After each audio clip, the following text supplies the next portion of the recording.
വീട്ടിലേ ഡസൻ കണക്കിന് വാങ്ങിച്ചുകൊണ്ട് വരും കേട്ടോ.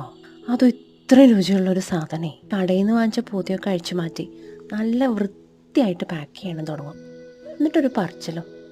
കുഞ്ഞമ്മയുടെ മോളുടെ നൂലേട്ടന് പോകുമ്പോൾ കൊണ്ടുപോകാനാണേ.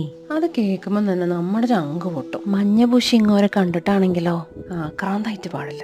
എത്ര നോക്കി നിന്ന് വെള്ളമിറക്കിയാലും എന്നാ മോളെ ഒരെണ്ണം കഴിച്ചു എന്ന് പറഞ്ഞിട്ട് കണ്ടറിഞ്ഞാരും ഇന്നേ വരെ തന്നിട്ടില്ല. ഇനി കൊണ്ടുവന്നതിൽ ഒരെണ്ണെങ്ങാനും പൊട്ടിക്കിടക്കുകയാണെങ്കിൽ പൊടിഞ്ഞതൊക്കെ കൊടുക്കണ മോശമല്ലേ എന്ന് പറഞ്ഞിട്ട് നമ്മുടെ മുന്നിലേക്ക് നീട്ടും. തരാതിരുന്ന ദേഷ്യമൊന്നും അപ്പോൾ ഓർമ്മ ഉണ്ടാവില്ല. കിട്ടേണ്ട താമസം തട്ടിപ്പറിച്ച് വാങ്ങി കൊതിയെ മാറ്റും.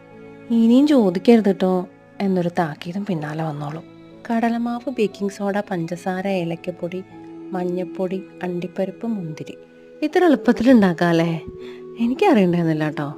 ഇനി ഇത് പാക്ക് ചെയ്ത് എവിടെയാണെങ്കിലും പൊക്കോട്ടെ, നമ്മളിനി ആരുടെയും വയറ് നാശാക്കാനൊന്നുമില്ലേ.